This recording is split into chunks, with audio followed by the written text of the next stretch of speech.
दोस्तों, एक लड़का जो नाबालिग होता है और वो अपने खेतों पर जाता है और खेतों पर जाने के बाद एक महिला से वो संबंध बनाने की कोशिश करता है, उसे जोर जबरदस्ती उससे संबंध बनाने की कोशिश करता है। लेकिन जब वो उसके साथ संबंध नहीं बना पाता है तो फिर वो उस महिला को 14 जगह घायल कर देता है। वो उसके शरीर पर इतनी चोटें पहुंचाता है, उसको मारने की कोशिश करता है और उसको वो घायल करके वहीं पर छोड़ जाता है। दोस्तों, वो सोचता है कि ये महिला अब जिंदा नहीं है, इसलिए मैं यहाँ से भाग जाता हूँ, मैं बच जाऊंगा। लेकिन दोस्तों, ऐसा होता नहीं है। वो महिला जिंदा थी और जब वो पूरी घटना को पुलिस को बताती है तो पुलिस भी हैरान हो जाती है। सबके पैरों के तले से जमीन खिसक जाती है। सब सोचने और समझने के लिए मजबूर हो जाते हैं कि आखिर कोई इतनी छोटी उम्र का लड़का ऐसी हरकत कैसे कर सकता है, ऐसे वो किसी महिला के साथ इस तरह की हरकतें कैसे कर सकता है। तो दोस्तों, जानते हैं पूरी घटना को इस वीडियो के माध्यम से शुरू से आखिर तक, हर बार की तरह। तो दोस्तों, वीडियो में आगे बढ़ने से पहले अगर आप चैनल पर पहली बार हैं, चैनल को सब्सक्राइब करें, वीडियो को लाइक करें, शेयर करें और कमेंट करें। बेल आइकन जरूर दबाएं जिससे कि मेरे आने वाली हर एक वीडियो आप तक पहुंच सके और आप क्राइम से रूबरू हो सकें। तो दोस्तों, चलते हैं, जानते हैं शुरू से आखिर तक पूरी घटना को हर बार की तरह। नमस्कार, तो मैं अनुज आज आपके लिए जो ये कहानी, एक घटना लेकर आया हूँ, ये है हिमाचल प्रदेश की। दोस्तों, वहीं का एक जिला है हमीरपुर जिला और एक गांव की ये कहानी है। 3 तारीख का वाक्य होता है दोस्तों। विजय कुमार जो अपने खेतों पर जा रहा था और जब वो शाम का समय होता है, जब विजय कुमार अपने खेत पर जा रहा था तो वो जब अपने खेत पर पहुंचता है तो देखता है कि उसकी जो पत्नी है रंजना, वो खेत में लहूलुहान पड़ी है। और जैसे ही वो अपनी पत्नी को देखता है, वो डर जाता है। उसका जो दिमाग था वो काम करना बंद कर देता है दोस्तों कि अब मैं क्या करूं, आखिर मेरी पत्नी के साथ यह किसने किया, क्यों किया। और जैसे ही वो अपनी पत्नी की नब्ज टटोलता है और फिर वो उसे हॉस्पिटल लेकर दौड़ता है। और दोस्तों, हॉस्पिटल पहुंचने के बाद डॉक्टर्स उसका इलाज करना शुरू कर देते हैं। और जब डॉक्टर उसका इलाज करते हैं तो फिर कुछ ही देर के बाद डॉक्टर्स उसको रेफर कर देते हैं चंडीगढ़ पीजीआई मेडिकल कॉलेज में।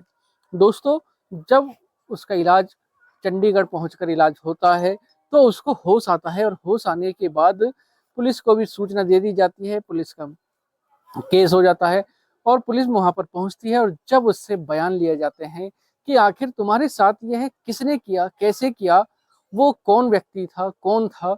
और दोस्तों, जब वो पूरी घटना को बताती है, वो बताती है कि साहब, गांव का ही एक लड़का है 14 साल का जिसका नाम किशन है और उसने मेरे साथ यह सब कुछ किया है। और जैसे ही पुलिस सुनती है तो पुलिस भी हैरान हो जाती है कि आखिर तुम ये क्या कह रही हो, 14 साल का लड़का ऐसे इतनी जैसी हरकतें कैसे कर सकता है। दोस्तों, जब पुलिस पूरा बयान लेती है और वो बताती है कि साहब, मेरे साथ उसने रेप करने की कोशिश की। पहले वो आया और फिर उसने मेरे को अपने कब्जे में लिया और मेरे ऊपर हाथ फेरने लगा और फिर उसके बाद वो मेरे कपड़े उतारना शुरू कर देता है, मेरे साथ छीना झपटी शुरू करता है। और फिर वो जब उसमें कामयाब नहीं होता है तो फिर उसके हाथ एक दराती हाथ लग जाती है और उस दराती से वो मेरे ऊपर वार करना शुरू कर देता है, मुझे जान से मारने की कोशिश करता है। और दोस्तों, रंजना बताती है कि साहब, जो किशन था वो यह सोचता है कि यह मर चुकी है लेकिन मेरी सांसें चल रही थी। और फिर पुलिस पूरी जो उसके बयान होते हैं रंजना के, उन सभी को होता है और फिर पुलिस निकल जाती है उस लड़के की खोज में उस गांव में। दोस्तों, जब पुलिस उस गांव में पहुंचती है किशन की तलाश में और जैसे ही किशन पुलिस को देखता है तो पुलिस को देखने के तुरंत बाद किशन वहां से भागना शुरू कर देता है। वो डर जाता है कि अब मैं नहीं बच सकता, मुझे पुलिस पकड़ ही लेगी। दोस्तों वो वहां से भागने की कोशिश करता है, लेकिन पुलिस उसको पकड़ लेती है और पकड़ने के बाद जब उससे पूरी कहानी का पता पूछा जाता है, पर उससे पूछा जाता है कि आखिर यह तुमने क्यों किया, कैसे किया, आखिर तुम्हारे दिमाग में क्या चल रहा था कि जिसके लिए तुमने एक महिला जिसकी उम्र 40 साल है उसके साथ तुमने यह सब कुछ कर दिया। दोस्तों किशन बताता है कि साहब मुझको जो गंदी वीडियोस होती हैं, फिल्में होती हैं, उन्हें देखने का शौक है और मेरे जो साथ के जो दोस्त हैं वो भी मुझको सब बताते हैं कि ऐसे होता है वैसे होता है, तो मेरा भी ऐसी चीजें करने का मन होता है। और फिर मुझको अपने गांव में जो सबसे ज्यादा पसंद थी वो रंजना थी। जैसी मुझे वीडियो में महिलाएं दिखती थी ऐसी ही मुझको रंजना दिखती थी, और जब मैं रंजना को देखता हूँ तो मेरे अंदर जुनून पैदा हो जाता था। और फिर उसके बाद एक दिन रंजना अपने खेत पर जा रही थी और जैसे ही मैं उसको देखता हूँ मैं भी उसके पीछे पीछे चल देता हूँ, और फिर उसके पीछे जाकर उसके जब मैं देखता हूँ कि रंजना अकेली है और फिर मैं उसके ऊपर हाथ फेरना शुरू करता हूँ। और जब रंजना मुझको अपने बचाव के लिए मैं उसके संबंध बनाने की कोशिश करता हूँ, उसके कपड़े उतारने की कोशिश करता हूँ, लेकिन मैं कामयाबी नहीं पाता हूँ। और फिर उसके बाद मैं जब रंजना मेरे ऊपर हावी होने लगती है मुझे लगता है मैं यह सब नहीं कर सकता जिस काम के लिए मैं आया था। और फिर उसके बाद मेरे हाथ एक दराती लग जाती है और दराती हाथ में आने के बाद मैं उसके ऊपर ताबड़तोड़ वार करना शुरू कर देता हूँ, उसको मारना शुरू कर देता हूँ। और फिर मुझको ऐसा लगता है कि रंजना मर चुकी है और फिर मैं वहां से भाग जाता हूँ। दोस्तों पुलिस उससे पूछती है कि आखिर तुम्हारे दिमाग में ये हरकतें ये सब कहाँ से आई, तुम अभी इतने छोटे बच्चे हो, 14 साल तुम्हारी उम्र है।